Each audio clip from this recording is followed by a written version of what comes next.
Now I'll start the segment again. Is that cool? Oh, go ahead. Excellent. I just totally screwed it up for you. It's cool. It's cool. It's amazing. There you Okay, go. cool. You ready? So yeah. So Go. next thing we'll talk about here comes to us from RS Technica, and the title is Tesla made 1.6 billion in Q3 and is switching to lithium ion phosphate battery cells globally. And there's there's details in here. And so I won't go too much into like the technical side, but I'll give you like what's actually going on here. So so Tesla obviously makes electric cars, and they have batteries on board, and there's a chemistry to how those batteries function, and there's been lots of technology trying to advance the density, how much energy those cells can carry, how long they'll last. You guys know when you charge your car, charge your cell phone, you don't want to keep them too depending on the technology. You don't want to keep them like topped up all the time. If you have RC cars, you don't want to store that battery full, in the garage for years because bad stuff can happen. Guilty. That kind of stuff. So going on to this, it says basically that they're switching over to lithium ion phosphate battery technology for their standard range cars.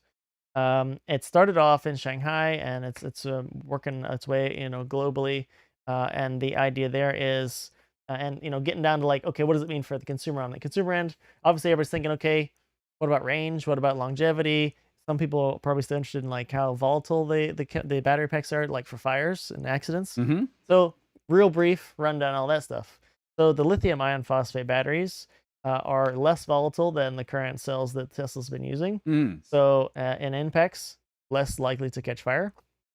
That being the case, the knock-on effect there is they can package them different, and they do have a bit of a different form factor.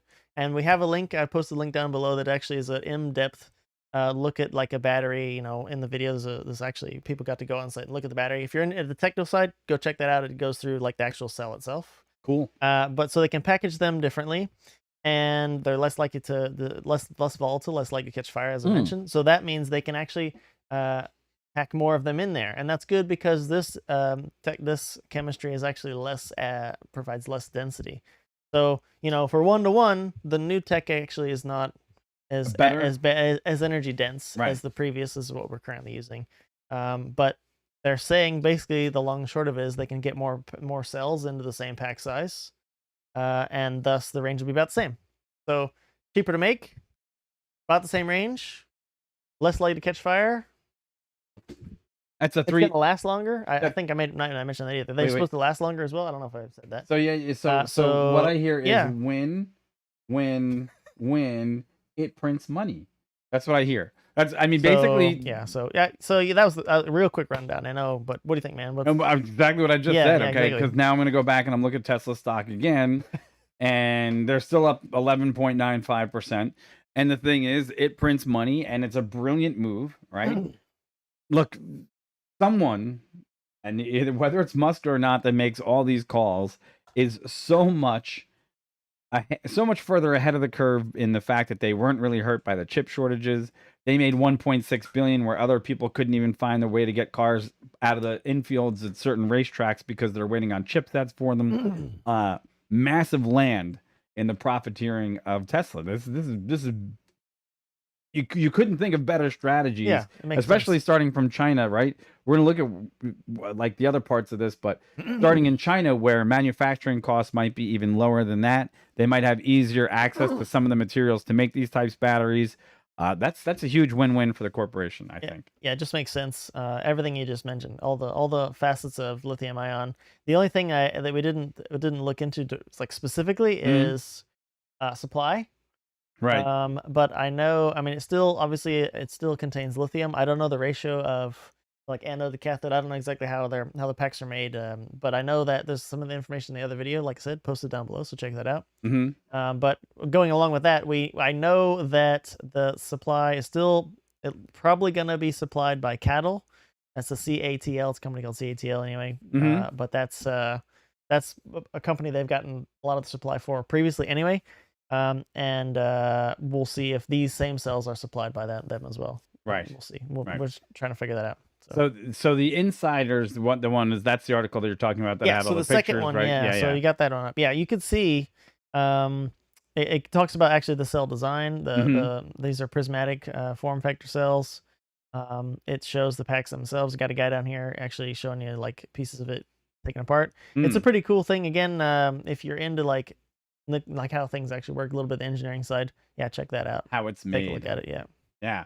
Well, I mean, even more exciting at this point is how they actually got it to all work is fantastic. But there's actually bigger news, and I think you got more to share on this, don't you? Yes. Let me go to that. Sure. Okay. All right. So the third part of the kicking this little thing off is something I found. I think it was just this morning, literally from 7 a.m. this morning, from Bloomberg, and Bloomberg says Hertz, the car rental company Hertz, orders 100,000 Teslas in a rental market shakeup. So basically, going full circle here, if you guys remember, Hertz had a bit of a problem back when they had to declare bankruptcy for various reasons, but along with the downturn with the pandemic and things, they did get purchased by a company back in May called Knighthead and Centaures, private equity firms that specialize in travel stuff. They bought that for $6 billion back in May. Just going full circle here, Hertz now is valued at 12.7 billion currently. So made some decent money there. But the long and short of there is we only have them grouped together here because we're thinking, okay, Hertz. What does Hertz do? Obviously, car company, right? Right. Fleet company, fleet rentals as well. What do they want? They want cars that are looking green, good for their image, but also that now they're going to last longer. They're going to have nearly the same range, at least the standard range versions, which is where the new packs are going. And they're going to be cheaper to make. So, because we think, again, 100,000 purchases, and it looks like that was about $4.2 billion of revenue. Looking at some things, they think that's not about sticker, so they're getting pretty good price for this quite large purchase. And obviously, it's good for Tesla, of course. But that means that Hertz has about 500,000 vehicles, right? And they're saying they want to go basically full EV in the next few years. And of course, this is a decent chunk of that. One thing to note too, this deal is not exclusive to Tesla for Hertz.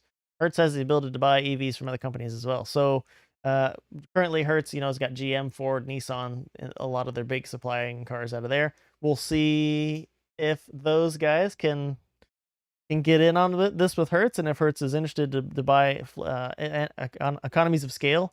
Literally, there's a quote in here from one of the guys at Hertz, the interim chief executive. He says, basically, how do we democratize access to EVs? That's important for part of our strategy. And then he says Tesla's the only manufacturer that can provide EVs at scale. Literally, it's right there. Woo! So, wow, burn. What do you think, man? I mean, that's like... And it comes with Tom Brady. Oh, geez, yeah. Tom Brady gets to jump in. Yeah, Tom. Right? So they're going to use Tom Brady as part of their marketing scheme as well. So that's pretty interesting. But can I chime in? It's your, man. So here's the thing. Go for it. Okay.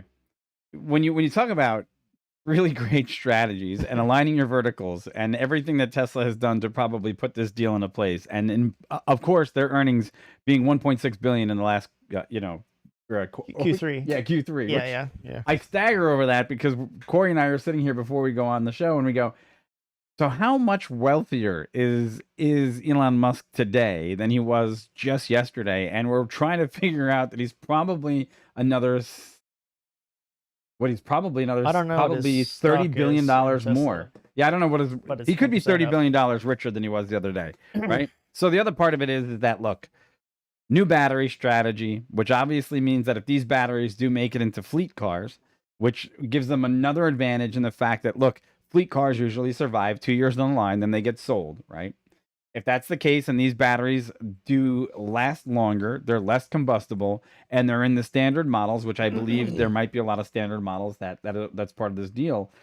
This is a huge boon because they cut their product costs.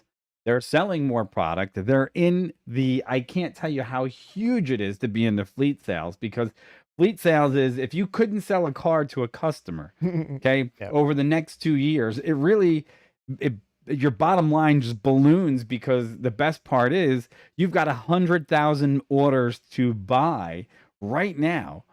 And it really doesn't make a difference what your other customers do for now, because you've now successfully sold that much. So that this means all of a sudden things like Cybertruck become a lot more viable, in that they could actually enter the marketplace a little bit later with a little bit more advancement of technology, knock out other competitors.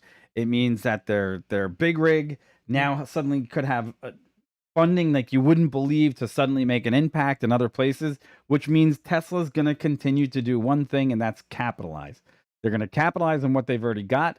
Their charging stations are going to do better. Their infrastructure is going to grow, and this literally makes Tesla, I think, the big four. This makes them.